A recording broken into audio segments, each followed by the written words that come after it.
Hello students, hope you're doing well. I will be your teacher for this lecture.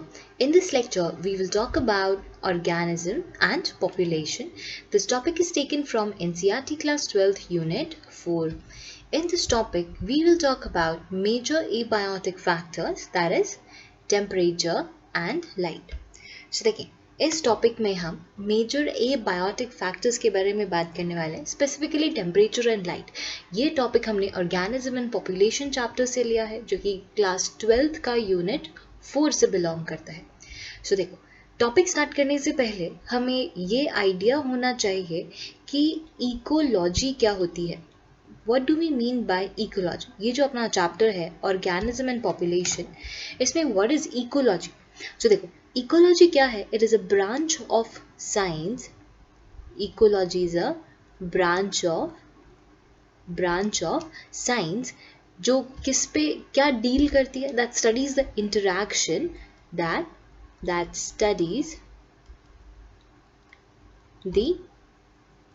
that studies the interaction between organism and its physical and biological environment. Between organisms and their physical and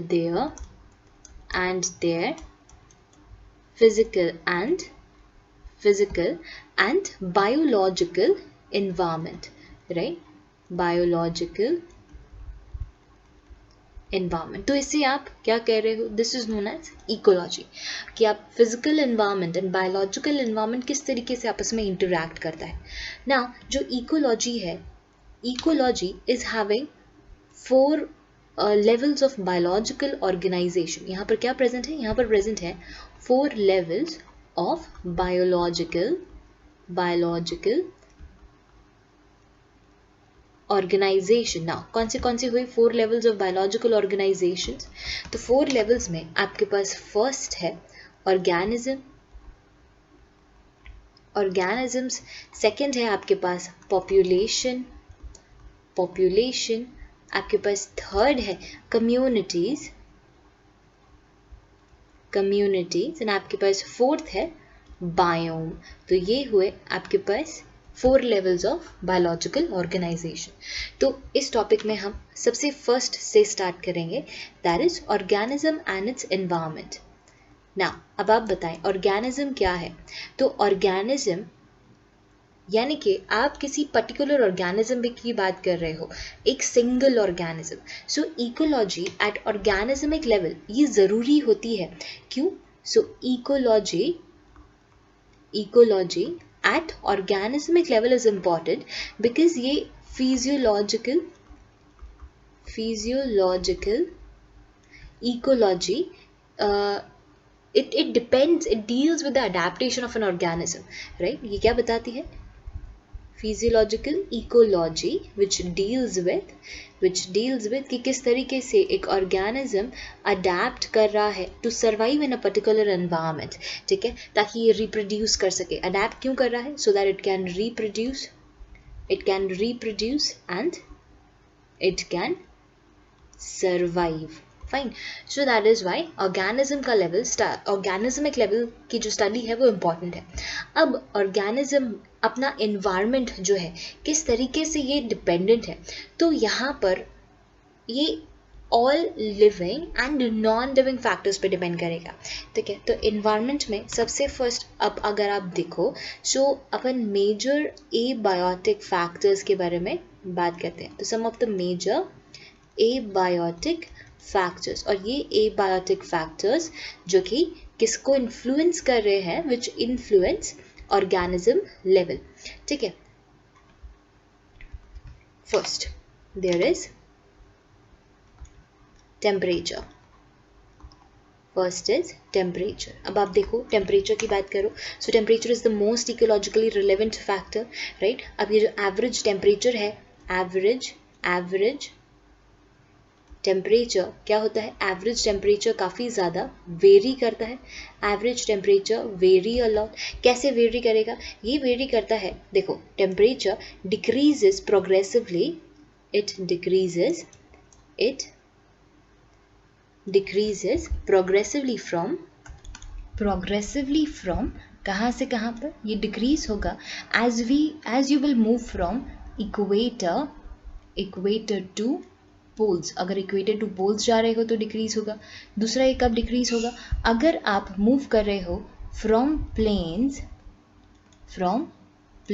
to the mountain tops, right? From plain to the mountain tops भी ये decrease होता है. अच्छा, अब ये temperature क्या कर रहा है? ठीक है, तो देखिए, temperature affects the kinetic energy. It affects the kinetics of enzymes. That is, इसका मतलब है कि एंजाइम्स की फंक्शन को, कि किस तरीके से एंजाइम फंक्शन कर रहा है, टेम्परेचर में कैसे डिपेंडेंट है, उसको अफेक्ट करेगा. So as it affects the enzyme, तो ये बेसल मेटाबॉलिज्म अफेक्ट करेगा. As it will affect basal metabolism. तो बेसल मेटाबॉलिज्म मेटाबॉलिक रेट को ही अफेक्ट करेगा, फिजियोलॉजिकल फंक्शन को ही अफेक्ट करेगा. It will affect the activity, physiological functions etcetera. तो इस तरीके से टेम्परेचर पे ऑर्गेनिज्म डिपेंड करता है. अब आप देखो, तो वो organism which can tolerate wide range of temperature, इसे क्या कहा जाता है? They are known as eurythermal. And वो organism which cannot tolerate या which are restricted to a narrow range of temperature, तो इसे कहा जाएगा stenothermal. It is known as stenothermal. Now, the second factor that we will be talking about is light. तो आप light के बारे में देखो, तो light is also an important factor. क्यों?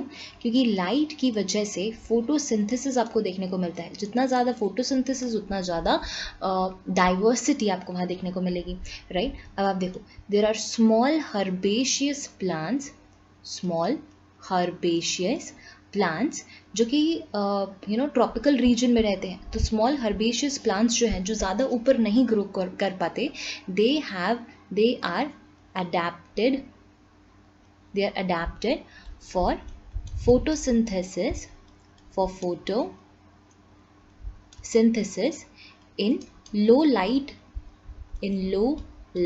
conditions. तो low light conditions में ये photosynthesis कर सकते हैं, और ऐसे plants को आप कहते हो skyophytes. Important, these plants are known as skyophytes. ठीक है, अब आप देखो नेक्स्ट, लाइट में देखो हर जगह कितना लाइट की इंटेंसिटी है, कितना ड्यूरेशन है, इस पे भी फोटोसिंथेसिस डिपेंड करेगा. रिप्रोडक्शन, माइग्रेशन डिपेंड करता है. ठीक है, नाउ अवेलेबिलिटी ऑफ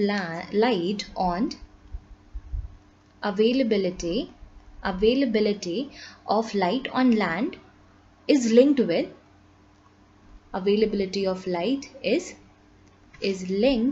विद किससे लिंक्ड है? It is linked with the temperature.